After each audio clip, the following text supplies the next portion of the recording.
السلام عليكم البنات، كي دايرين؟ لاباس عليكم؟ راجعكم تكونوا بخير وعلى خير. عندي معكم اليوم واحد الوصفه ديال الريوز ديال القيمرون او الكامبا. نقينا هذا وحيدنا الريوس.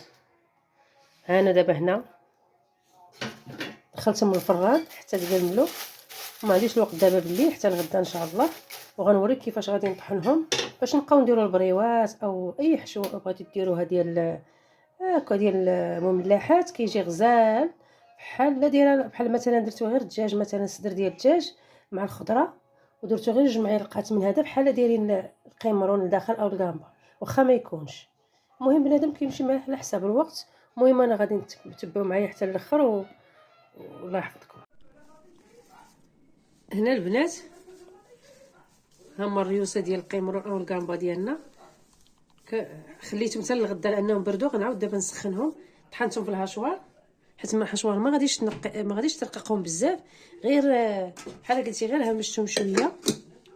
وغادي نعاودهم في العصاره ديال العطريه، وغندير معاهم البنات كزبر بودر ربيع، تحميره الحاره والثومه. وهانتو تابعوا معايا، راه كتجي واحد العطريه ديال تعمروا بها البريوات، كتجي واعره، كطيبوها على يديكم. وهادو الا كانت عندكم واحد الكميه خدمتوا بها كنجمعهم انا في الثلاجه، حتى كنجمع واحد الكميه وكنطحنوا ندخلهم الفران حتى يكرموا مزيان، نحس بهم كرموا، نشفوهم من الماء وكنعاود نطحنهم. حد ديك الطحانه ديال العصير عندي غير ديال ديال العطريه هاي صغيره، قلت انا حتى من احسن نديرهم هنايا، عاد نعاودهم في العصاره الاخرى ديال العطريه.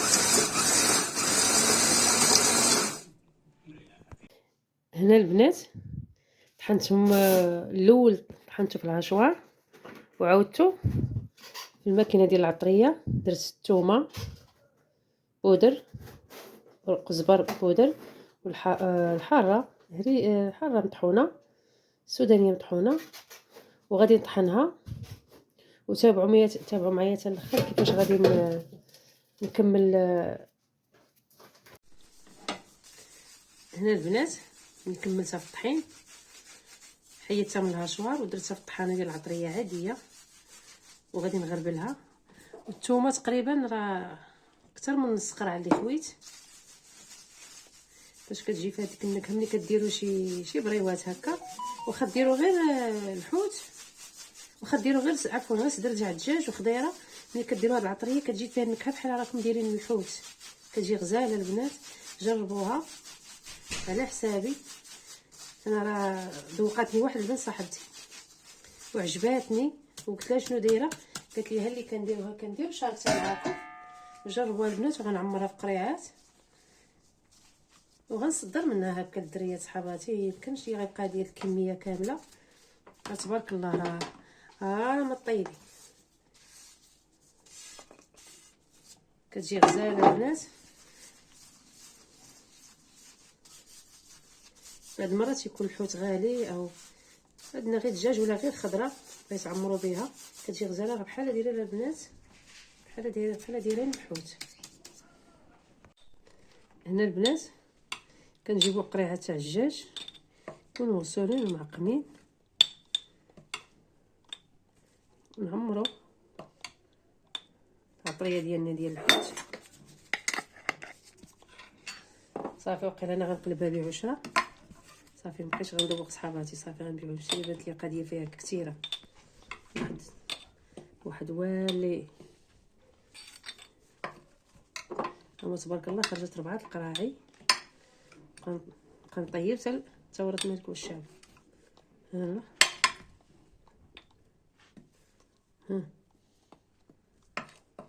ضروري حنا نديرو الحوت، بلا كان الحوت غالي كيماشي نقيو. هانتوما البنات هما 4 ديال القريعات وهاد شويه. هنا البنات هانتوما خرجوا 4 ديال القراعي وواحد شويه جهد الربع، تبارك الله.